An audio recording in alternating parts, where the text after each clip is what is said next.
last 2 days, Israel's receiving reports, actually first from the Arab press. Of course, the IDF and the IAF have not said they didn't do it, but reports that the Israel Air Force has attacked a chemical plant in Syria, where it has been suspected by also the United States State Department as well that there were chemical weapons being brought in there to the area. And Israel flew out there 3 or 4 planes, if I'm not mistaken, and completely destroyed that factory. Now, the point of the matter is that, I'm very happy they did that, of course. I'm very proud of our Israeli Air Force. But I'm just thinking to myself, there was a plan many years ago to make peace with this man, Assad. And I cannot imagine what would be today if Assad was on the Golan, a man who's slaughtering 600,000 of his own people and bringing chemical weapons into his country to destroy more. Can you imagine if we made peace with them years ago? First of all, Assad is not my choice of a leader. Unfortunately, it seems that because of the Russian intervention and the American avoidance of intervening, this guy is going to be the big winner of this disastrous war in Syria. And not only will we have Assad as our neighbor, we will also have Iran and Hezbollah. It's the same funnel. Right, but it wasn't like that. It wasn't as the Iranian presence was not even close to what it is now. And this is all on Netanyahu's watch. Now, regarding it's true. 1 second. You think Iran hating Israel to destroy Israel is Netanyahu's fault? The fact that in his watch, the person who always uses Iran as the big demon and everything, in his watch, during his watch, we have Iran actually on the ground, boots on the ground. Not yet. Boots on the ground. Not Well, yet. you have the Revolutionary Guard on the ground in Syria. So if we had only Hezbollah before this on our north, now to our northeast, we also have Iran, actually Iranian troops on the ground with the umbrella of Russia. All that is happening on Netanyahu's watch. You know what I love? I love when Netanyahu So the security... When Netanyahu went to America to battle the UN with the nuclear agreement, you all thought he was crazy. Now you're blaming him for Iran. No, I'm happy that at least Iran is here without nuclear weapons due to the agreement that Obama signed. No, already... The UN delegate of the United States said they already broke the agreement. You got to keep on the news. There's no nuclear weapons of Iran. Listen to me. And that's an Israeli interest. The UN, because Nikki Haley said flat out they broke the agreement. But that's not the point. I just want to understand what you're saying. So why didn't they cancel it? 1 second. Are you blaming Benjamin Netanyahu for Iran or anyone else on our borders wanting to destroy Israel? I'm pointing to the facts. Okay. The fact is that during his watch, the big Iranian, the defender from Iran got stronger on our next door to us. Is it Netanyahu's fault? He's the guy in charge. So say it. Is it Netanyahu's fault? Yes. Or no? Okay, thank you. Of course. Netanyahu's at fault for Iran's hatred of Israel. Okay, of course. Gotcha. And as to your question, yes. Look, if we would have had peace with Syria, perhaps, I don't know that, but perhaps, all this would not have happened. Because then, look what happened with Egypt. Goodness. Okay, Egypt, on the eve of the peace agreement with Israel, yes, and there it was also a dictator and everything, was very close to Russia, like Syria is now. After the peace agreement, it became a country that is close to the United States and an ally of the United States and therefore of Israel. If we would have had an American ally next door to us, we would not have Iran, we would not have Hezbollah, all that. No peace agreement would have been signed, and that's why it wasn't signed by neither Rabin, Netanyahu, who promised via his what's his guy, the Estee Lauder owner, Ron Lauder, who promised by Ron Lauder to Assad to withdraw all the Israeli forces from the Golan Heights, Netanyahu, or by Barak. None of them got reassurance that Hezbollah would be dismantled from their weapons. So if Netanyahu or Barak or Rabin would have signed this agreement, not only would we not have had Iran next door to us, would not have had Hezbollah. No, it's not. Syria did not. Let me just go back. Wasn't okay with that. A little bit of history. Egypt, when they made peace in 1973, all the Russian weapons... 78, 79. All their weaponry was gone. 73 was the Yom Kippur War. Right, they were completely destroyed. All the weaponry was destroyed. Their whole country was destroyed, and therefore Sadat came to make peace. 73? 1 second, hold on. In the war, they were destroyed. They were destroyed. Completely. It was their best. It was their best war ever. They switched from Russian weaponry to American weaponry because everything was destroyed. Israel destroyed their air force completely. No, you're talking about 67. No. In 73. No. Listen, they almost captured the whole of Sinai back. They lost the war at the end, and after that, they had to make peace. At the end. Hold on.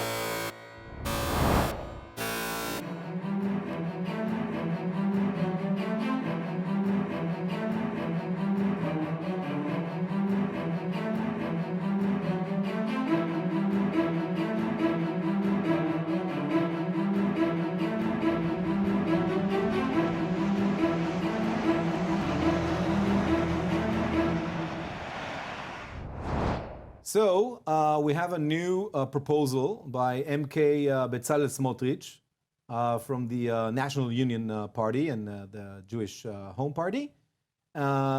He suggests that Palestinians would be willing to leave their homes and to immigrate out of the West Bank would be getting money from the State of Israel in order to promote their immigration. Now, I believe first that this is a stupid, stupid suggestion. Because when it's for Jews, it's a smart suggestion. Jews were brought there by their government. Right. And the government can take them out.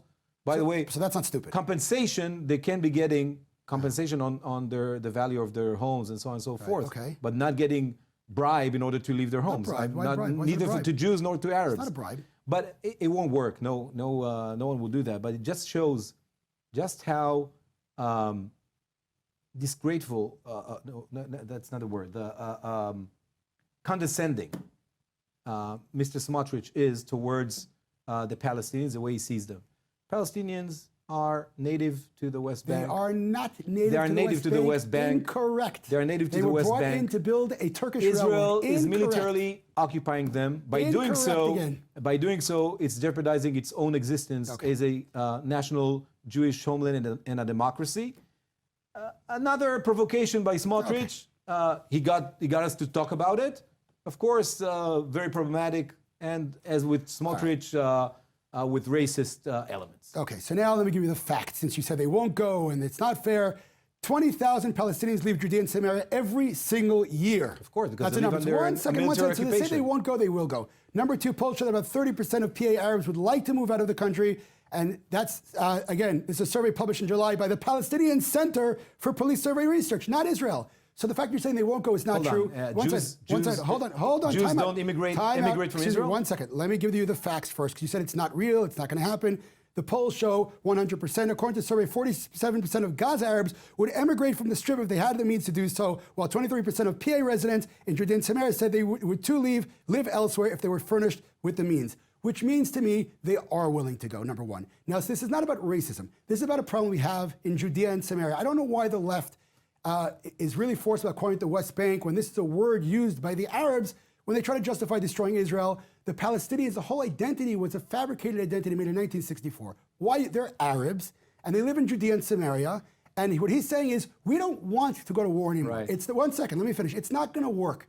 What we will do is we will help those who want to emigrate. We'll help you. What is the problem with that? I understand correct. What's the problem with that? I understand completely why Smotrich is trying to do No. that. What's the problem? He's trying with to do that because even Bezalel Smotrich can't ignore the fact that if you're annexing the West Bank, Judea and Samaria, whatever you want to call it, Not whatever, you are facts. annexing it with Yes. 3.5 million Palestinians that would get Israeli citizenship, and that would be the end of So again- Israel again, as a Jewish inaccurate. state. What he's saying- Or it would cease to be a democracy if we Okay, won't so give them what the he's right to what vote. he's saying is the So following- he's again- trying to make like magic to make them go away. They're not getting anywhere. Okay.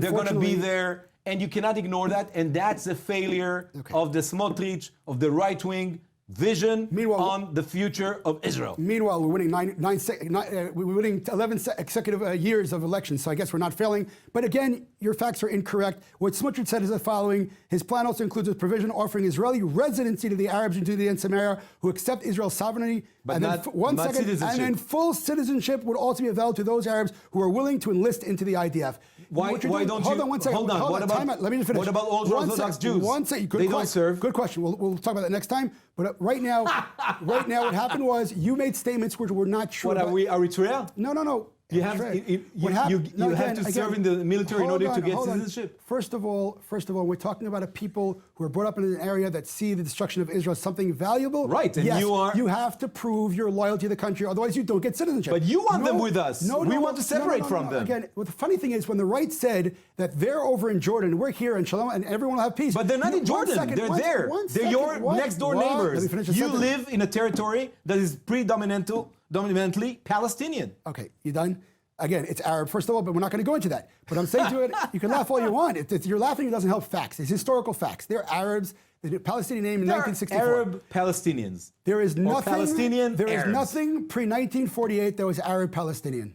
Zero. I can give you many things that were Palestinian Jewish, but we're not going to go into that right now. The point is, right before now, 48, there was no Israeli. That's true. That's true. So, So- you just admitted to me that I'm right. So hold on, you're an American or No, I'm Jewish. I'm Jewish. Okay, Uri. so you're Jewish. My You're not only Israeli. claim- That's exactly what Abbas says, by the way. That's a problem. No, Abbas will not accept the Jewish state. You're making up things as we go along. Abbas says, I will not recognize a Jewish state. You can't keep on making up these things. But again, I'm Jewish, and my only right to this country, by the way, is the fact that I'm Jewish. That's all it is. Israel comes from the name And of what Israel. about the non-Jews who are here? The non-Jews who are here, like the Druze and the Christians who are loyal to Israel, have a wonderful life. What do you mean By the loyal way, to Israel? Loyal to the state of Israel as You know, the Jewish the democratic only state. country in the history that made loyalty as a precondition to citizenship Yes, is who? and revoked citizenship was Germany in the Incorrect. 1930s. The United States of America. Loyalty. And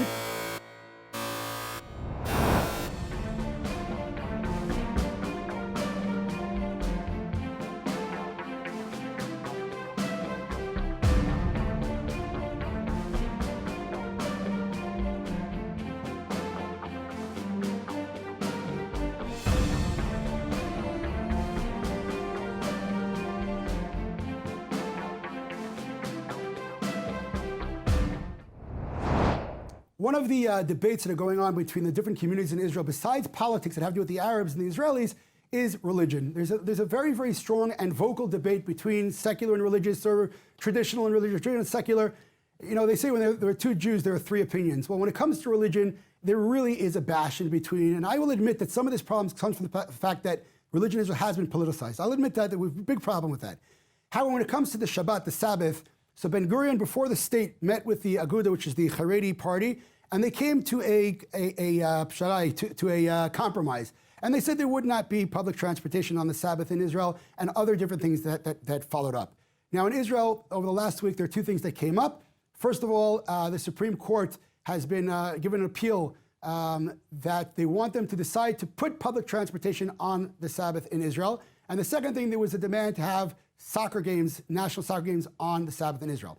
Now, before I hand it over to you to explain, and then of course we'll argue about it and fight it out, just to give a little clarification, in the state of Israel right now, there is a current law of a day of rest. And the only reason that the government can give permission to someone to work on the Sabbath is if it's security reasons or if it bothers the major operations of the country. There is no, it's uncomfortable. Whether I believe it's right or wrong to force people, or I believe it's wrong, but nationally, when it's a national bus company, the state of Israel, which is the Jewish state, should not nationally and publicly have the desecration of the Sabbath. Passing it over to you, Uri. Sure. Small disclaimer, both of us are personally involved in those two issues because Ari's brother is the advisor for Bezalel Smotrich, who's Parliament assistant. right, and my life partner Tamar Zandberg, MK Tamar Zandberg, is one of the ones who appealed to the High Court of Justice, again calling upon the Minister of Transportation to do what is obligated by law. And now I get into the arguments. According to the Israeli, It's not obligated by law. according to the Israeli law, he's obligated to examine the conditions each time he's asked to have public transportation on Shabbat. By the way, he doesn't have to get into account the religion aspects, but rather transportational aspects. Now, the Minister of Transportation, neither this one and nor any Minister of Transportation has ever examined this issue. And I should say, as someone who respects the Sabbath, I do not absorb it as a Orthodox Jew like you do, but I definitely respect it and have some of the traditions on that day, and I definitely don't work on that day. It's, first of all, it's a social issue because many Israelis that don't have cars can't get to places of leisure on the day of rest, which is the Sabbath. They can't go to the beach. They can't go to, I don't know, to the parks. Wherever they'd like to go. Wherever They can't even go to the hospital visiting their families if they're hospitalized. It's really problematic socially wise. It's also a problem on the level of environment, because due to the fact that you don't have I want our viewers to understand, viewers from around the world, on the Sabbath, on Saturdays, for 25 hours, the train doesn't work, national buses don't work, and city buses don't work. So you don't have any way to go definitely from one city to another, and also within the cities you can't go anywhere. This is not a question of it's not a question of religion. Most Israelis do not observe the Shabbat. What happens is that people who can afford it buy the cars, and we have a huge problem. Israel has one of the highest density of cars per square kilometer in the world. It affects the environment, and of course it creates a gap. You can't impose on people your way of life. I agree with you. I agree with you. And by the way, you know, I met this week someone who used to be the chair of the Jewish Home Party, Zvulun Orlev, was the former chair before Bennett. When I was the chair of the Young Emirates, I invited him over because he offered a compromise on driving on having public transport on Shabbat, on the expense of shutting down the big shopping malls, which I'm all for on Shabbats. I think we should get to a compromise here. It doesn't make sense, this ban. So I think, again, we're in agreement that I don't think you can coerce people to be religious, but that's, again, not what we're talking about. And all the things you mentioned, I do feel for those people, but then there's law in the country. And just to understand, just to understand that the law in the country, right, you can change the law, that's political. That's political, which is fine. Right now, for the last at least 11 years, I think now, they voted this way. Now, the issue is the following, just to understand the appeal that went to the High Court, because I really don't understand it. Netanyahu, one second, let me just Israel Katz, they don't observe the Shabbat. They use their cars on Shabbat. Totally irrelevant what I'm talking about now. Again, what he does in his personal life has nothing to do with law. In terms of the state has to give transportation that is essential. So there are lines in areas, for instance, where there's a majority of non-Jews, or there are places where they have to be. But what happened was the appeal went on the fact saying that it is still essential because there are X amount of people who, like you said, don't have this and don't have that. That's not essential. That might be uncomfortable for them, and we might need to find a compromise. But by law, they don't have to put it up by law. First of all, and by the way, the Minister of Transport has to take transportational issues, right, not, he has to measure not religious ones. Essential. And he said it's not essential. Not only essential. That's all he has to measure by. No, they have the law. It's not. But beyond, let's go to the soccer, and this is just what I'm proving. This is not about buses, Uri. This is about the character of Israel. And the fact that they're fighting over it, right? So it's not about buses. It's not a so for example, so we're looking at the pictures now from Florida, I believe, with Hurricane Irma. And, you know, I've been watching this throughout the week, and my heart and prayers go out to the people also in Houston who got hit badly, in Florida, and many other areas around the United States are being hit by this horrific, what do we call it, natural disaster. And, you know, we have people who were in my neighborhood. They came in, they just made Aliyah, and their house, they don't know what to do with themselves. Their houses, our prayers and our hopes go out to everyone. I think we can both agree that, you know, keep safe, people, and if you have to evacuate, get out, keep yourself safe, and, you know, may God watch over you. Really, it's a horrific scene what we're seeing here. I mean, you know, truly, look at this. We have water up to levels of like bedrooms on the second floor. Yeah, I definitely, my prayers and our hearts go to the people of Florida, of Texas, and of course of the Caribbeans who are already hit as well. And let's hope that there won't be no casualties and that the damage will be as minor as possible. We're praying for you over there in Florida and Texas, so know that stay strong, and we are here in the state of Israel praying for you. Have a great weekend, everyone.